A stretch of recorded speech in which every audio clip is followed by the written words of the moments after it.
Monsieur le leader de la majorité. Madame la Présidente, effectivement, nous reprenons nos travaux où nous les avions laissés, c'est-à-dire au système 2021 à 2025 du Conseil municipal. Et en 2021, on accorde un contrat à Clean Water Works pour des travaux de réhabilitation de conduite d'égout par chemisage dans diverses rues de la Ville de Montréal.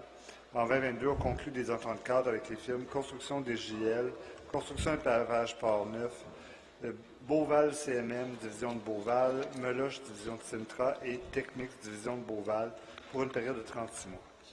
Merci beaucoup. Ah, pardon. En 2023, on accorde un contrat à Construction Beauval pour des travaux de voirie dans l'arrondissement d'Antique Quartier-Ville. En 2024, on accorde un contrat à Construction Beauval pour des travaux d'égout de conduite d'eau, de voirie, de feu de circulation dans la rue Berry et dans l'avenue Laval. Et en 2025, on accorde un contrat à Construction de Mathieu et Bard pour la réfection du pont Rosemont-Van Horn et du dessus du pont Clark-Van Horn. Merci beaucoup. Monsieur le leader, la parole à Madame la leader de l'opposition. Merci beaucoup. Alors donc, pour les rapports de la Commission d'examen des contrats, 2021, Clearwater Works Inc., contrat d'exécution de travaux d'une valeur de plus de 2 millions présentant un écart de plus de 20 entre l'estimation interne effectuée pendant le processus d'appel d'offres et la soumission de l'adjudicataire. Alors, il s'agit dans ce cas-ci de travaux de réhabilitation de conduite d'égout par chemisage dans diverses rues de la Ville de Montréal. Comme dans le dossier précédent, les membres de la Commission n'ont pas pu constater que le marché pour la réhabilitation des conduites d'égout par chemisage demeure très restreint, et ce, en dépit de la présence de 3 soumissionnaires dans le présent dossier.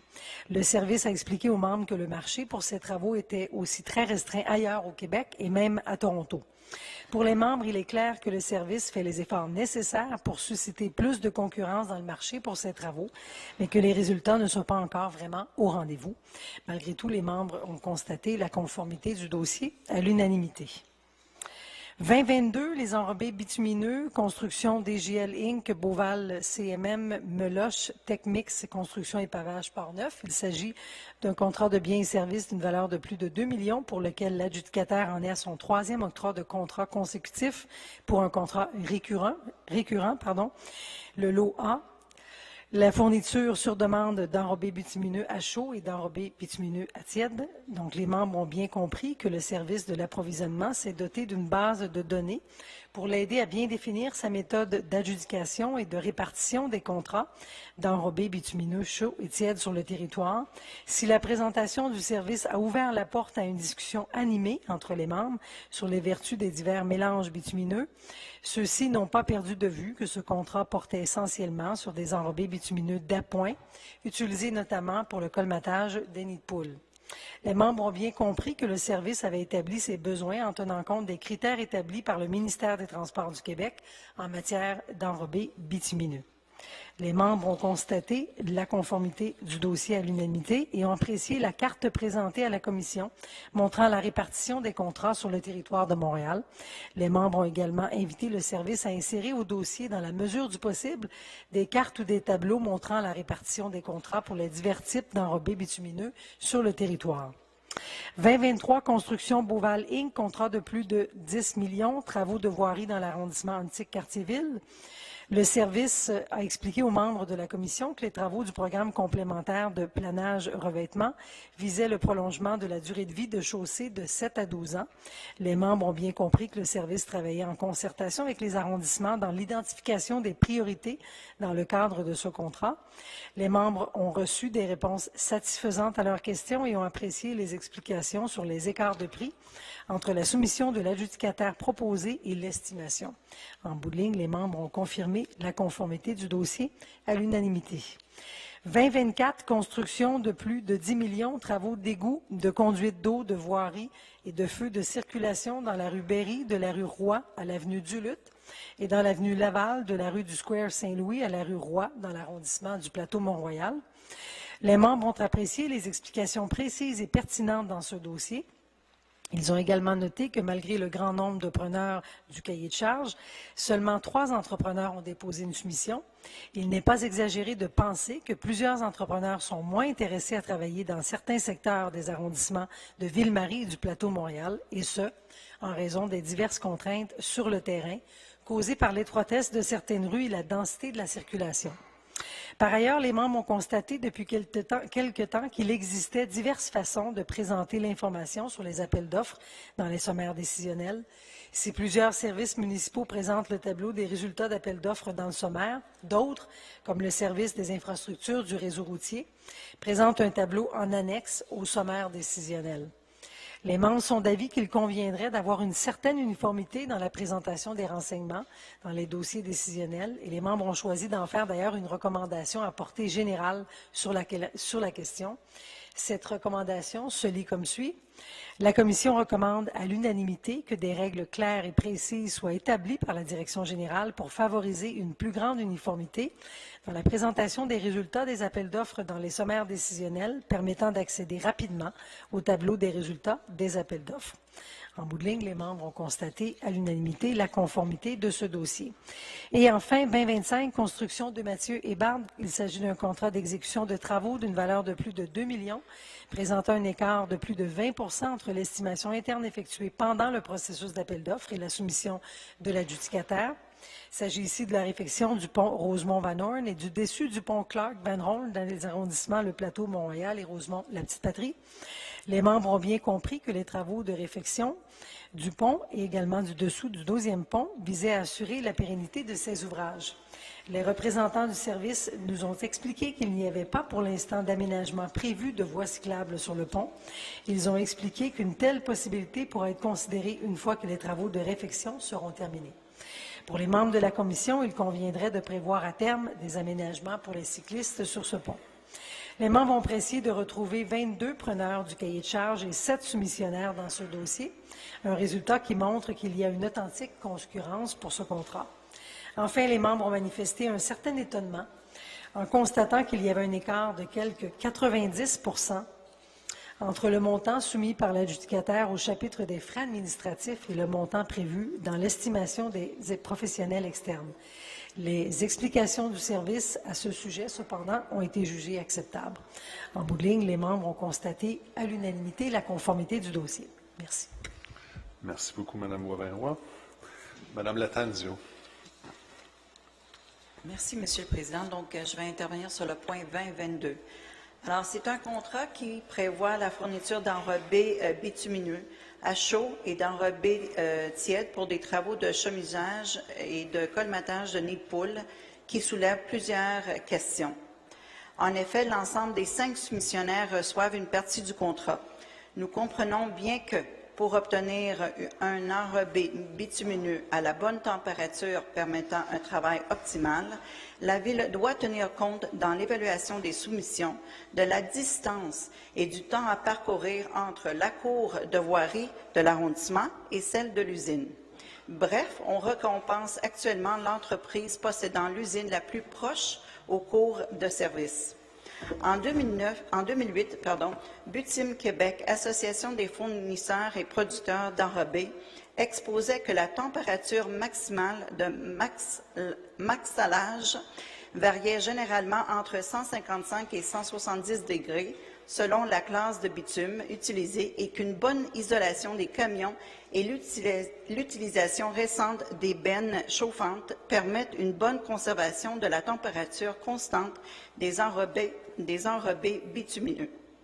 Sans réduire l'importance de la proximité entre l'usine et le chantier, l'utilisation de techniques régulant la température devrait permettre la diminution de l'importance de ces critères de temps et de distance.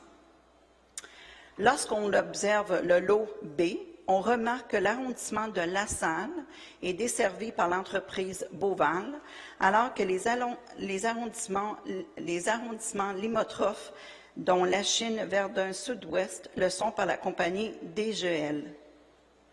L'usine incluse dans la soumission pour le lot B de l'entreprise Construction DGL est situé à Carignan, avec environ 66 km aller-retour, donc une heure de distance, tandis que celle de Tex-Mex, une division de Beauval, est plus de 110 km de distance.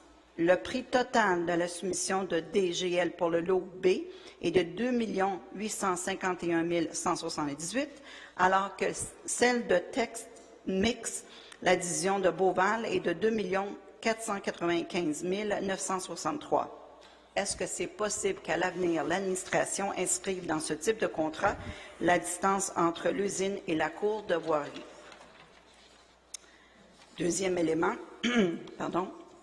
en 2017, ce conseil municipal avait passé un contrat de 24 mois aux 5 mêmes firmes pour la fourniture sur demande d'enrobés bitumineux à chaud et d'enrobés tièdes pour un total de 5 728 257. On parle d'une dépense d'environ 238 677 d'enrobés par mois. Ce nouveau contrat de 36 mois est de 16 207 535 000 et en prolongeant le contrat d'une autre année, les citoyens auraient pu s'attendre à un certain rabais d'achat en gros. Or, pour ce contrat, on arrive à un total de 450 000 par mois. Bref, on paye plus cher. À première vue, on s'entend à ce que la quantité d'enrobés soit plus élevée que le contrat précédent. Mais le GDD explique que les quantités demandées sont basées sur des historiques de consommation. Nous avons tout fait pour diminuer le problème des nids de poules avec la mise en place des programmes de PCPR et PACPR et l'augmentation de la cadence des chantiers. La logique voudrait que, alors que donc les demandes de termes de réparation devraient, à la longue, diminuer. Mais ceci ne semble pas être le cas. Comment peut-on justifier à la fois dépenser des millions de dollars pour réparer de façon plus intelligente nos rues afin d'éviter la présence des nids de poules et à la fois augmenter les quantités d'enrobés bitumineux alors qu'on devrait en avoir moins de besoin? L'imposition d'une garantie pour l'ensemble des travaux de réhabilitation et de reconstruction de la voirie serait une excellente façon de réduire le nombre de nids de poules et besoin d'enrobés bitumineux, et j'espère que nous allons tous adopter la résolution à cet effet. Le lot A groupe 2, soit la fourniture d'enrobés bitumineux chauds pour la saison hivernale, n'a qu'un seul soumissionnaire. Le GDD n'explique pas pourquoi aucune autre firme possédant une usine dans la région de Montréal n'a pas soumissionné. Dans l'avenir, est-ce que c'est possible d'inclure de façon systématique et automatique les explications permettant de comprendre pourquoi on se retrouve avec un soumissionnaire unique pour un produit ou un lot? Merci. Merci beaucoup. Monsieur le chef de l'opposition. Merci, Monsieur le Président. Je parlerai sur le 20.25. Alors, on a ici un exemple où Projet Montréal dit quelque chose de nos positions et ils font quelque chose d'autre lorsqu'ils sont au pouvoir. On se souvient que ça fait 2 ans, lorsqu'il y a eu l'annonce de la démolition et la reconstruction du viaduc et du pont Rosemont-Van Horn, à quel point que les élus du temps se sont sentis, je dirais, comme quoi l'administration avait fait de mémoire des mots à l'effet comme quoi du rattrapage politique, quelque chose dans ce genre-là. À l'effet que c'est quelque chose que Projet Montréal, en arrondissement, avait réfléchi, avait essayé de faire avancer, et que, pour des raisons ou une autre, lorsque l'annonce a été faite, c'était venu vraiment de façon inattendue. Et puis, bien qu'il saluait l'idée, il regrettait la façon que ça avait été fait. L'année d'après, donc, évidemment, il y a eu des préparatifs qui ont été faits pour aller de l'avant. Et là, on voit un contrat de 10 millions de dollars, 10 millions de dollars pour prolonger la vie utile d'environ 10 ans.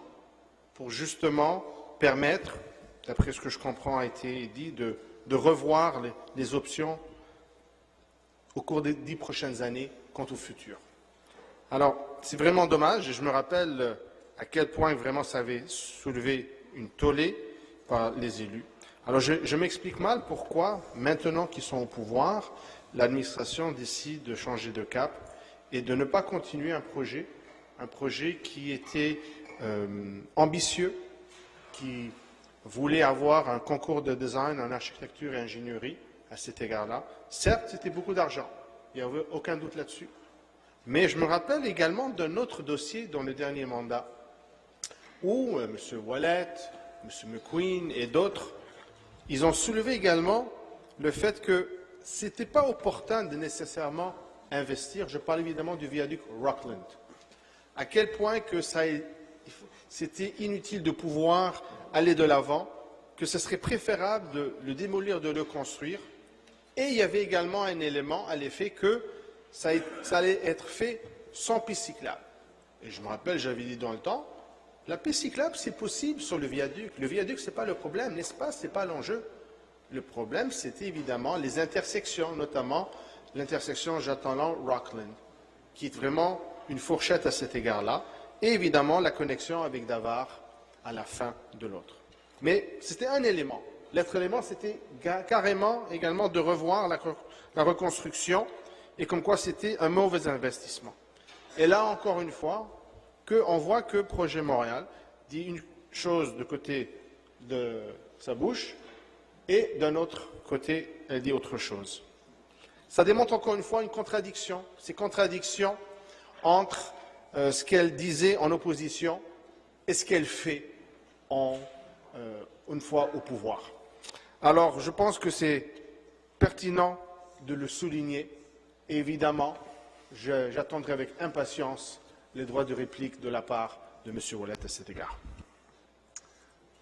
Merci beaucoup, M. le chef de l'opposition. M. Parenteau. Alors, en droit de réplique, M. le Président, en 2022, simplement pour répondre à la question de ma collègue Latenzio au sujet des distances à mettre entre l'usine et la voirie, ça, il n'y a pas de problème. On pourra le mettre dans les prochains sommaires décisionnels. Il faut savoir aussi au niveau des coûts et l'augmentation des besoins, il y a une courbe, alors que plus on fait de réfection de rues, plus on va diminuer, mais en même temps, les rues qui sont déjà vieilles se détériorent aussi plus rapidement. Alors, on est présentement, on est en train de tout refaire. On va avec une croisée des chemins, comme on dit à un moment donné, et le coût va descendre. Et il y a eu l'augmentation quand même marquée du bitume, qui est quand même 5 seulement de l'amalgame et le bitume dans le pavage, mais ça reste que le coût il a augmenté de façon substantielle et aussi le marché au niveau du Venezuela, où on va chercher directement, on l'importe directement. Alors, ça a un impact directement sur les coûts. Alors, merci. Merci beaucoup, M. Parenteau. M. Croteau. Merci, M. le Président. Sur le viaduc Van Horn, je suis heureux que M. Pérez souligne justement cette annonce improvisée qui avait eu lieu dans le précédent mandat.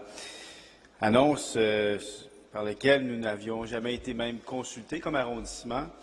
Aucune information n'avait été même requise de la part de nos services, alors que depuis des années, l'arrondissement avait préparé des scénarios, fait des analyses sur le potentiel de développement de projets avec le viaduc, avait fait faire également des analyses sur la viabilité du viaduc.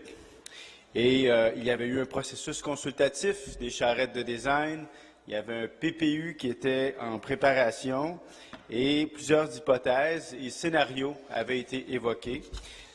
Nous avions également déposé comme arrondissement un projet complet de réaménagement du boulevard Saint-Laurent entre le viaduc et la rue Saint-Hubert afin de complètement transformer, de faire un lien.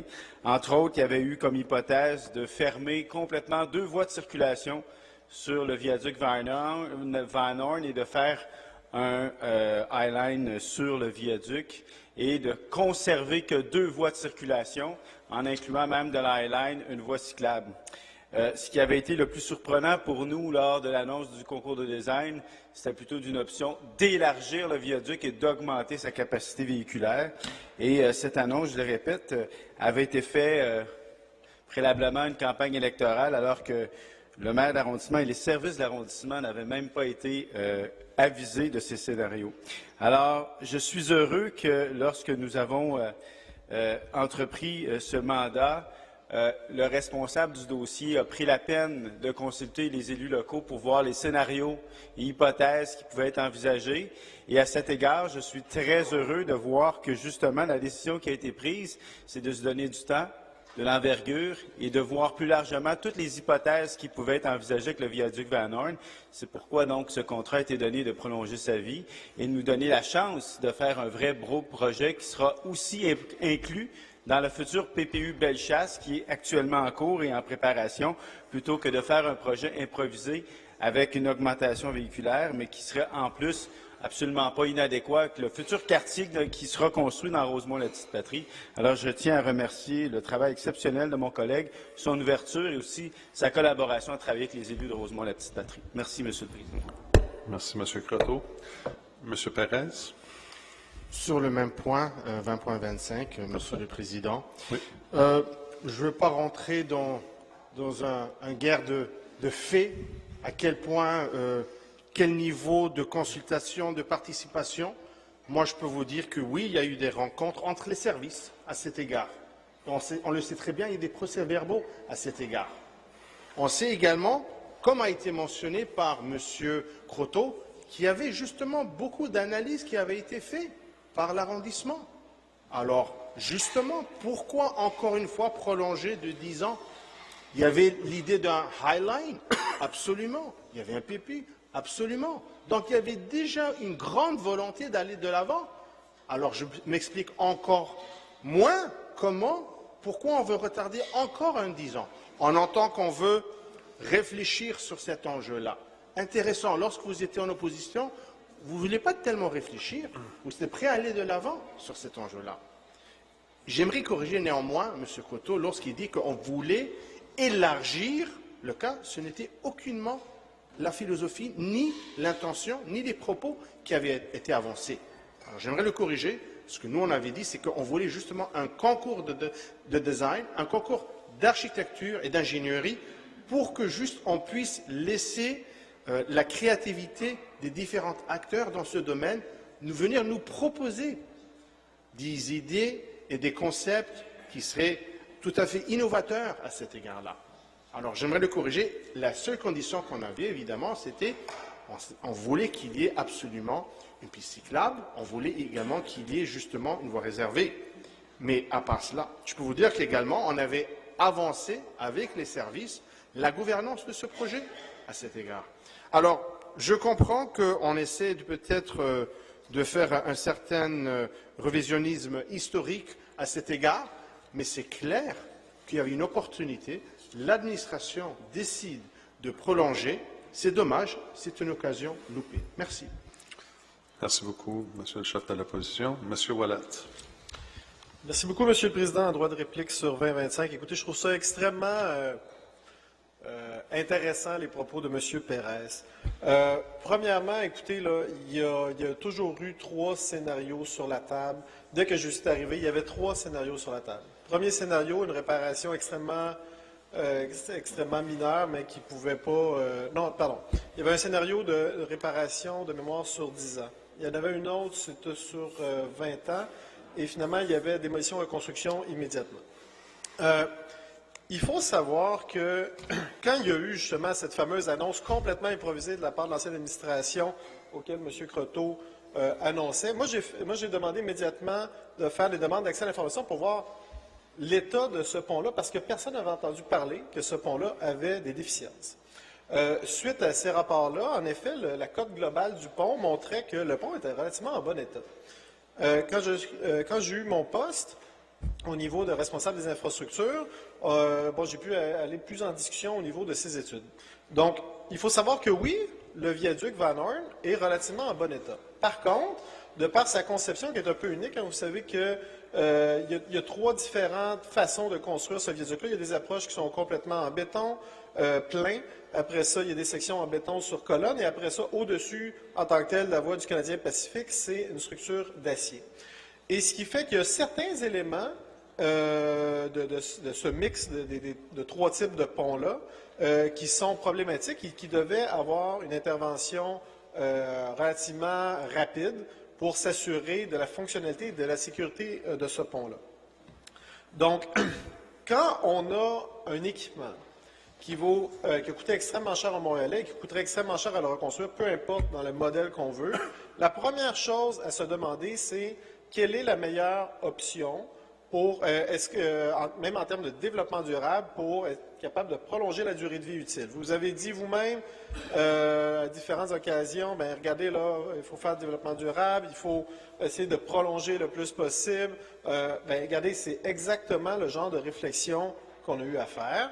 Et de toute évidence, ce qui était vraiment l'option optimale d'un point de vue maintien d'actifs, qui permettait à la fois de protéger le plus possible un actif important à la ville, mais qui permettait aussi, dans un horizon relativement, je dirais, moyen terme, d'être capable de revoir au complet dans un projet intégré.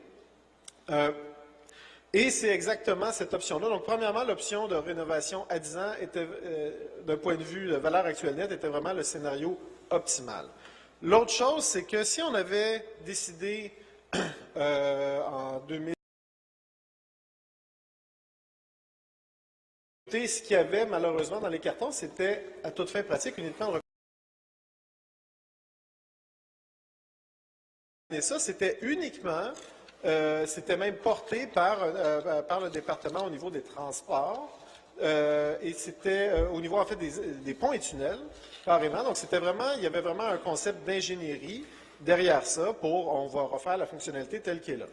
Alors que puis je dis pas que peut-être dans un nouveau pont, il n'y aurait pas ajouté une piste cyclable. Ça reste quand même un pont qui partait de Rosemont, qui allait à Van Horn, qui passait au-dessus.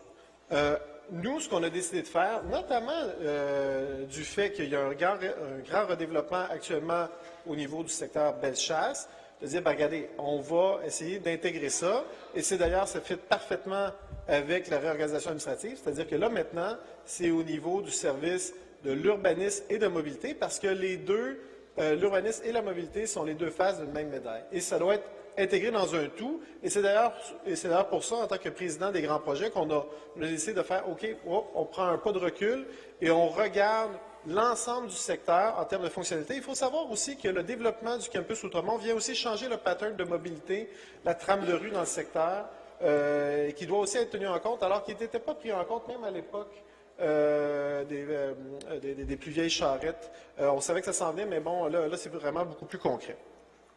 Donc, tout ça pour dire que d'un point de vue financier, d'un point de vue développement durable et d'un point de vue être capable de maximiser une future infrastructure qui va extrêmement s'intégrer au quartier qu'on veut développer, le fait de retaper cette infrastructure-là pour 10 ans, ça nous laisse le temps de revoir ça. Et 10 ans, ça peut paraître long, mais ce n'est pas si long que ça. Surtout si on veut aller prendre le temps de faire vraiment des études avec l'ensemble des parties prenantes, s'il y a des acquisitions de terrain, si on veut en plus aller en concours, parce que quand on dit 10 ans, il faut que le nouveau pont, normalement, soit construit en 10 ans. Ça aussi, c'est une autre question qui avait même pas encore été élucidée. Est-ce qu'on construit un autre pont en parallèle pour diminuer la durée de service? Donc, c'était pas du tout dans les cartons, ce qui est quand même assez troublant. Donc, voici la réflexion qui a été faite, et je suis parfaitement à l'aise avec cette décision responsable de notre administration. Merci. Merci, M. Ouellet. Mme Boivin-Roy. Ensemble Montréal va inscrire sa dissidence sur le dossier 2025. Sur le 2025. Parfait. Donc, dissidence de l'opposition sur le 2025. Les points sont adoptés. Monsieur le leader. Monsieur le Président, ça nous amène à clore le chapitre 20 en réunissant les items 2026 à 2028. Et en 2026, on accorde un contrat d'aménagement côté jardin pour des travaux de construction de quel niveau d'aménagement de la chaussée de trottoirs, de dalles structurales, de fosses, d'éclairage, de feux de circulation et de mobilier dans la rue Sainte-Catherine-Ouest. En 2027, on accorde un contrat à Roxborough Excavation pour des travaux de voirie d'éclairage dans les boulevards Perras et Armand-Bombardier.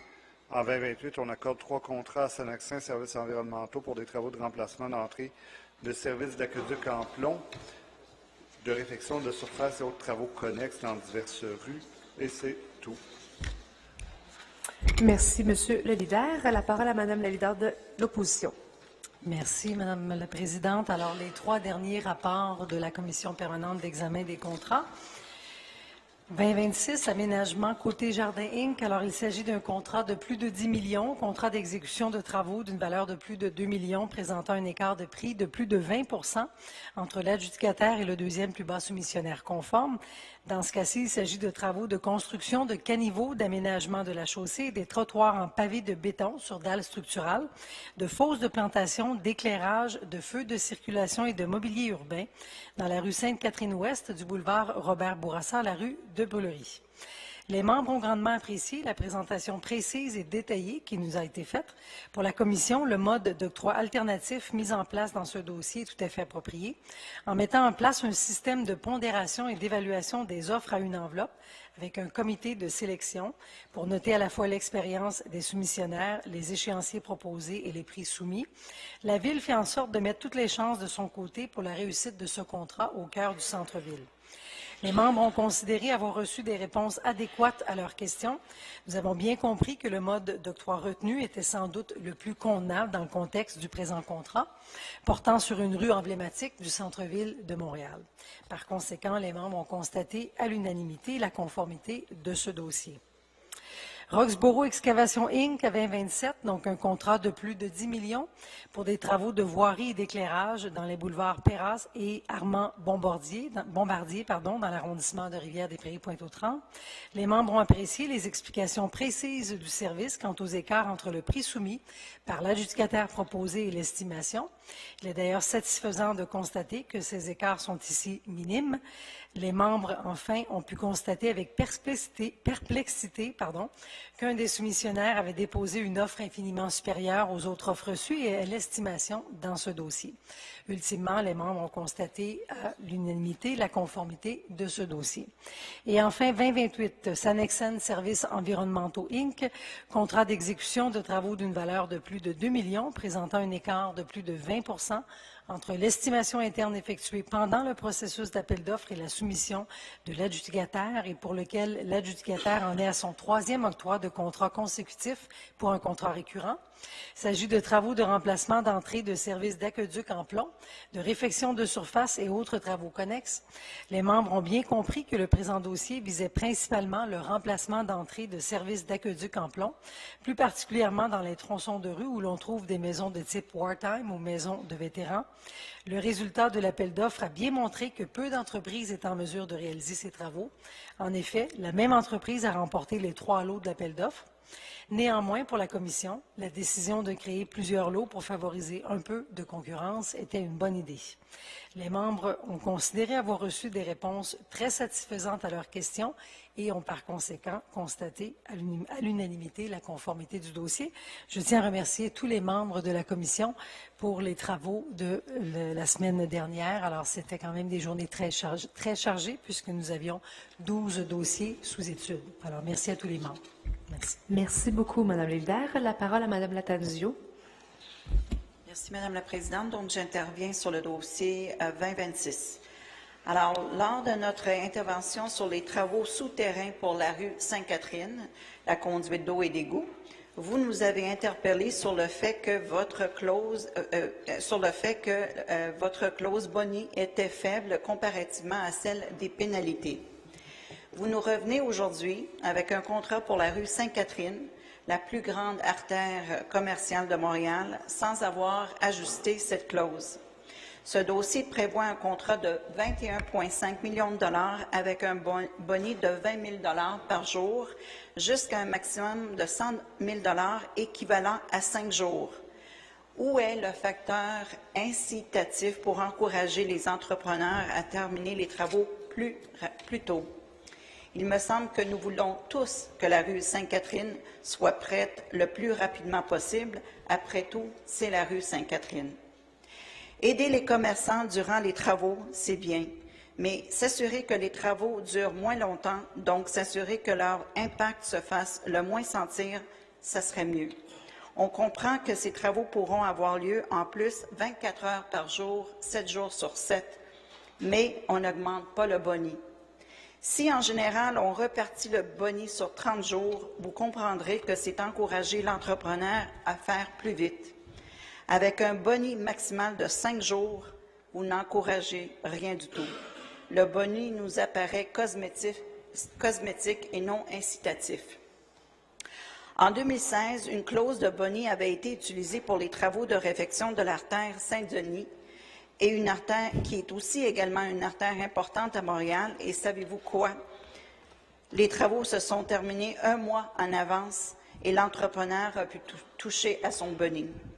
Bien que des mesures de mitigation avaient été mises en place, une terrasse rouge, trottoir en bois, animation, les commerçants avaient souffert pendant la période des travaux. Leur chiffre d'affaires avait diminué de 15 à 50 %, mais ils étaient fort contents d'avoir au moins 1 mois de répit. Bref, nous avons un outil qui nous a prouvé être efficace, incitatif et fort utile, mais dommage que le boni n'a pas été réajusté pour ce dossier et pour les travaux de la rue Sainte-Catherine. Dommage qu'on préfère être en mode, on ne préfère pas être en mode proactif quand on a cette possibilité et on se contente simplement d'être en mode réactif quand les Montréalais et les commerçants se plaignent. Merci, Mme Lattanzio. Monsieur Ouellette. Merci, Mme la Présidente. Donc, en droit de réplique sur 2026, écoutez, Mme Lattanzio, je suis vraiment content que vous parliez de la rue Saint-Denis parce que, justement, voici l'exemple typique d'un manque de vision de l'ancienne administration. On a reconstruit exactement à l'identique la rue Saint-Denis. Bon, c'était pas un si long tronçon, mais c'était exactement à l'identique. Mais ce qui était le plus merveilleux, et je me rappelle même un reportage de Marc-André Carignan, je me rappelle plus, je crois que c'était peut-être même vous, M. Pérez. Il y avait la conférence de presse qui montrait la fin des travaux. Et là, après ça, tout de suite, vous disiez, vous, c'est peut-être quelqu'un de l'ancienne administration. Je ne m'en rappelle plus, ma mémoire faillit. Mais ce que je me rappelle très bien, c'est qu'on disait, écoutez, oui, là, on va commencer à consulter pour voir de quelle façon on va refaire ça. Fait que là, attendez, vous avez fait des travaux pendant des mois, vous avez tout inventé, puis là, vous refaites ça à l'identique, puis là, vous pensez à consulter pour commencer à avoir un concept. Donc, vous voyez, c'est exactement ce genre de logique complètement absurde et illogique qui est maintenant complètement revue par l'administration Projet Montréal. C'est-à-dire que quand on décide d'éventrer une rue, notamment une rue commerciale, qui évidemment a des impacts majeurs sur les commerces, écoutez, la moindre des choses, c'est que quand on la refasse avec au goût du jour, en fonction justement des nouvelles réalités locales et en leur donnant une valeur ajoutée. Et c'est exactement ce qu'on fait au niveau de la rue Sainte-Catherine. Vous allez voir ça parce que ce contrat-ci va mettre un terme au premier tronçon. Il va y avoir un tronçon complet de terminé sur Sainte-Catherine à la fin de 2020. Ce que Mme Lattanzio aussi, je m'attendais à ce qu'elle me dise, mon Dieu, comment se fait-il qu'on arrive, qu'il y a des contrats qui sont sous l'estimation. On va arriver des fois avec des contrats au-dessus. Là, on était à moins 18,8 %. Je pensais que ce serait ça la question. C'est une bonne nouvelle, mais bon, c'est pas là-dessus que ça portait l'intervention. Au niveau des pénalités et des bonis, regardez, oui, il y a des bonis, mais on décide de caper les bonis. Imaginez s'il y avait eu un seul soumissionnaire conforme et qui avait décidé qui avait fait son propre échéancier et qui avait décidé justement d'avoir ça, à un moment donné, on décide de caper les bonis, en effet. Mais par contre, à l'inverse, on a aussi des pénalités. Et pourquoi, dans ce cas-ci, on a des bonis, mais qui se capent relativement vite? On a également des pénalités. Parce que ce n'est pas des travaux d'infrastructure, justement. Les travaux d'infrastructure se font présentement dans un fouillis sous la rue Sainte-Catherine. Écoutez, là, il y a énormément de tuyaux, on doit quasiment y aller à petite cuillère. Donc, c'est extrêmement impactant pour les commerçants. C'est cette étape-là, quand on est justement à être obligé d'éventrer, etc. Quand on est rendu à la surface, je veux dire, on va faire un trottoir à la fois. Ça va être en plus, écoutez, on a décidé de mettre des trottoirs en pavé de béton. Ça va vraiment rehausser l'expérience commerciale sur Sainte-Catherine. Ça va être beaucoup moins impactant. Et vous voyez même à l'intérieur du sommaire, parce que vous voyez, on est extrêmement transparent, il y a même une section qui va même arriver plus tôt. Donc, on parle ici la section en jaune, à la page 13 sur 51. Donc, fin été, automne 2019, et ça va être directement entre Saint-Alexandre et Bleury. Sur chaque trottoir va déjà être fait, donc déjà, ça va être mieux, ça va être déjà terminé, alors que le reste, on estime que ça va être jusqu'à la fin 2020. Mais évidemment, il est fort possible qu'on fasse un trottoir et qu'après ça, on fasse l'autre. Ça va être évidemment l'entrepreneur qui fait son propre planning, mais on est dans des travaux qui sont beaucoup moins impactants. On ne parle pas de coupure d'eau, on ne parle pas de marteau-piqueur. Donc, écoutez, c'est des très, très bonnes nouvelles pour Montréal, pour notre principale rue commerciale. On va vraiment avoir une valeur ajoutée parce qu'on ne refait pas l'identique. Ça va vraiment être une marque proche de Montréal. On en est extrêmement fiers. Merci. Merci beaucoup, M. Ouellette. Mme Bourgeois, à vous la parole. Merci, Madame la Présidente. En fait, écoutez, c'était pour annoncer la fin des montagnes russes à Rivière-des-Prairies par le point 20.027. Pour ceux qui connaissent le boulevard Perra à Rivière-des-Prairies sauront immédiatement à quoi je fais référence. Donc, c'est ce secteur de l'ouest de Rivière-des-Prairies sur le boulevard Perra, à proximité du boulevard Armand-Bombardier, où des citoyens, depuis plusieurs années, nous interpellent pour nous demander vraiment de pouvoir faire des travaux d'importance et corriger, en fait, cette faille, bien sûr, dans la chaussée, dû à tous les problèmes, d'ailleurs, qui sont mentionnés dans le sommaire, qui pourront être effectués par ces travaux d'importance pour le secteur. Donc, je tiens à souligner à quel point c'est une excellente nouvelle pour Rivière-des-Prairies et vraiment que j'appuie avec le plus grand bonheur ce point à l'ordre du jour ce soir. Merci. Merci, Mme Bourgeois. Donc, ces points sont adoptés. Monsieur le leader. Madame la Présidente, cela nous amène au chapitre 30 de l'ordre du jour du Conseil municipal. Et je vais réunir les items 30.01 et 02, 04 et 05 en excluant le 3 qui est déjà adopté. Alors, en 30.01, on approuve la prolongation des heures d'admission dans les établissements commerciaux lors d'événements spéciaux en 2019 à divers endroits. En 30.02, on accepte l'offre de service de l'arrondissement du plateau Mont-Royal de prendre en charge la conception et la réalisation des travaux pour des dos d'âne allongés. En 30.04, on autorise le président de la Commission des services électriques de Montréal à signer un bail par lequel la Ville loue de complexe Place Crémazie pour une période de 16 ans, un espace de 24 000 pieds carrés au 7e étage. Et en 30.05, on accepte l'offre de service de l'arrondissement Montréal-Nord de prendre en charge la conception et la réalisation de travaux d'aménagement paysager suite à la réflexion effectuée par la Ville à l'intersection des boulevards Henri Bourassa et Langelier. Merci, Monsieur le leader. Madame Black. Oui, bonjour Madame la Présidente. En fait, je souhaite intervenir sur le 30.05. Alors, ça se trouve être l'aménagement, un 85.5 pour l'aménagement en fait du boulevard Henri Bourassa et Langelier. Alors, pour les citoyens de Montréal-Nord, en fait, ça se trouve être une très bonne nouvelle. En fait, ça fait suite aux travaux qui ont eu lieu l'an passé, entre autres sur le boulevard Langelier, et qui permettaient de complètement réaménager le secteur. Et avec cet aménagement supplémentaire qu'on va faire, ce sera une étape encore plus importante qui va faire en sorte que cette entrée de ville, qui est le boulevard Henri Bourassa et Langelier, dans le fond, est une des premières qu'on a du secteur Est pour rentrer dans notre arrondissement. Donc, on veut vraiment mettre une emphase importante sur justement toutes ces entrées de ville qu'on connaît à Montréal-Nord. On a beaucoup d'interventions à faire en ce sens-là. Alors, celle qu'on adopte ce soir est un bon pas dans la bonne direction. Et d'ailleurs, je tiens à souligner la bonne collaboration qu'on a eue avec la Ville-Centre. Et dans le fond, ça se trouve être la première intervention qu'on fait, mais on s'entend qu'il y en aura d'autres qui vont venir éventuellement. Et ça se trouve être une des interventions qui est dans le secteur Est, comme je le disais un petit peu plus tôt, et qui s'inscrit tout en complémentarité avec les interventions qu'on fait, que ce soit dans le corridor vert, dans le plan de réaménagement du Nord-Est, mais également dans tout le plan de réaménagement du parc Henri Bourassa. Donc, c'est vraiment une continuité et ça fait tout son sens. Alors, voilà, c'est une très bonne nouvelle pour nos citoyens. Merci. Merci, Mme Black. Donc, ces points sont adoptés. Monsieur le leader. Madame la Présidente, cela m'amène à réunir les items 36 à 3010. En 36, on autorise la démolition partielle de l'immeuble patrimonial situé au 13 avenue Stratire. Merci. En 3007, on accepte l'offre du service du Conseil d'arrondissement de Ville-Marie de prendre en charge la délivrance des permis d'exploitation d'un service de véhicules non immatriculés en libre-service, sans ancrage. En 3008, on accepte l'offre de service de l'arrondissement de Côte-des-Neiges, Notre-Dame-de-Grâce, de prendre en charge la conception et la réalisation des travaux pour le réaménagement de 6 intersections appartenant au réseau artériel administratif de la Ville. En 3009, on ratifie les décisions prises par le Conseil d'arrondissement Saint-Laurent pour la réalisation de la traverse Montpellier. Et en 3010, on accepte l'offre de service de l'arrondissement Verdun de prendre en charge la conception et la réalisation des travaux de construction d'une passerelle et de réaménagement de la piste multifonctionnelle de la Pointe du Nord à l'île des Sœurs.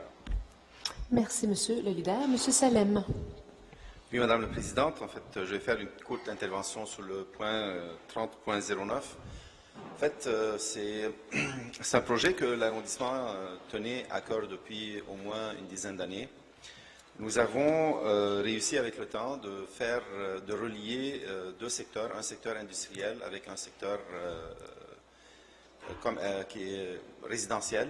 Pour ceux qui connaissent le secteur, il y a à peu près 1200 condos, il y a 5-6 000 personnes qui habitent d'une façon enclavée sur le boulevard Montpellier.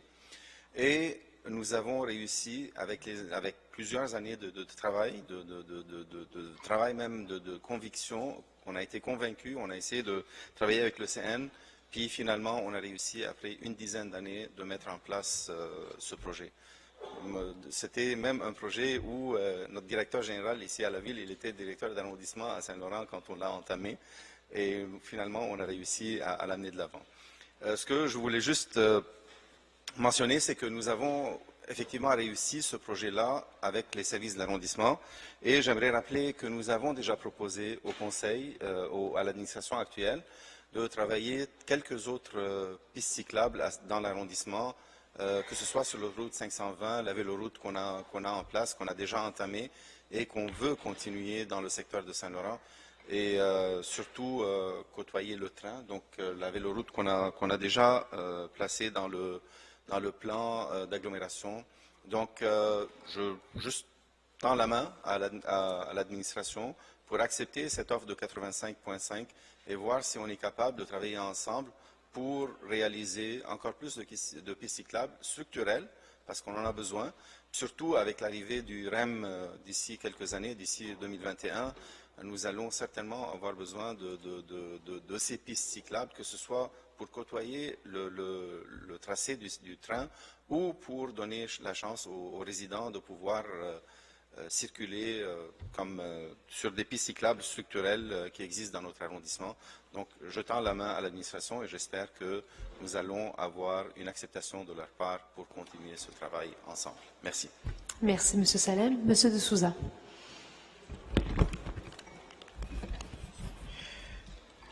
Merci, Madame la Présidente. Il me semble que j'ai une mauvaise habitude de toujours trouver avec mes interventions en quelques minutes avant 10 heures. En effet. Je confirme. Par coïncidence. Mais vous avez 4 minutes. Bon, allez-y, on vous écoute, là. Madame la Présidente, mon intervention, c'est pour 3007, qui est l'offre de Ville-Marie, en vertu de l'article 85 de la Charte de la Ville de Montréal.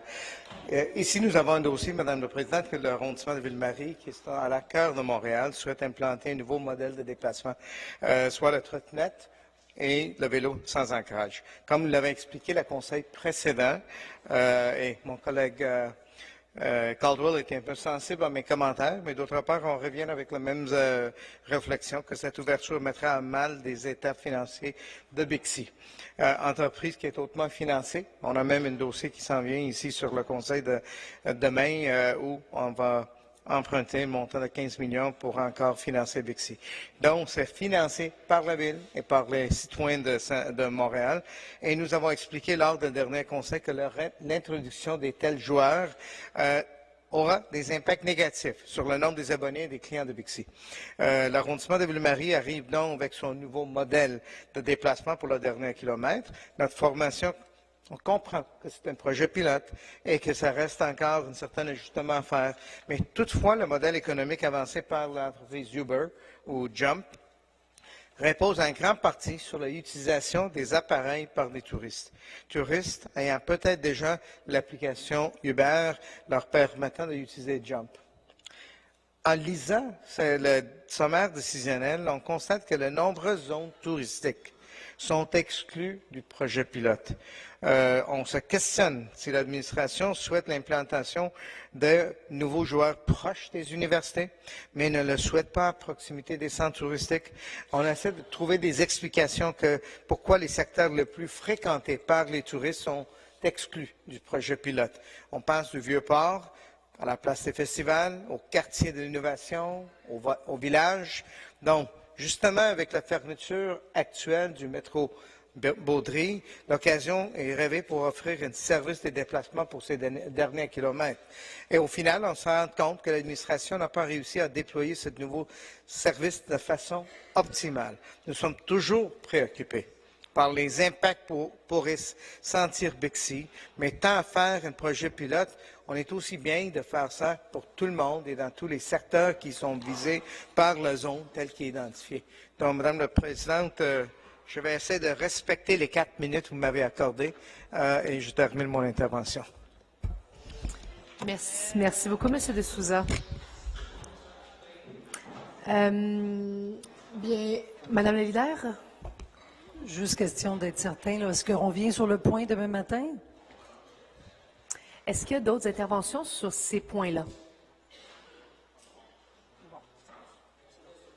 Il n'y a pas d'autres interventions sur ces points-là? Alors, à ce moment-là, nous allons inscrire notre dissidence sur 3007.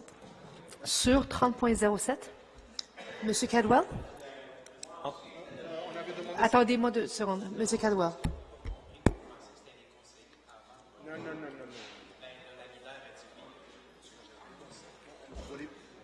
M. Cadwell? Je tentais de simplifier les débats ici. J'ai compris par l'intervention de la leader de l'opposition qu'elle espérait une réplique. Si tel est le cas, je suis prêt à la donner. Je ne suis pas sûre d'avoir bien compris, moi non plus. Oui, Monsieur le leader. Madame la Présidente, je vais simplifier ça. Le responsable du dossier, pour ne pas laisser l'opposition sans réponse, offre de faire un droit de réplique demain matin, mais ne se sent pas obligé. Moi, ce que je comprends de ma discussion avec le responsable du dossier, c'est que le point peut être aussi adopté tel quel, mais si l'opposition souhaite une réplique, c'est sûr qu'elle ne viendra pas ce soir. Alors, il va inscrire son nom au tableau et on lui donnera la parole à l'ouverture des travaux demain matin. C'est noté. Madame la leader. Alors, nous allons entendre la réplique de M. Caldwell demain matin et nous nous prononcerons ensuite sur le dossier. Ben oui. Même M. Ferrandez a déjà son manteau sur le dos, alors. On va le suivre. Bonne soirée. À demain matin. Merci.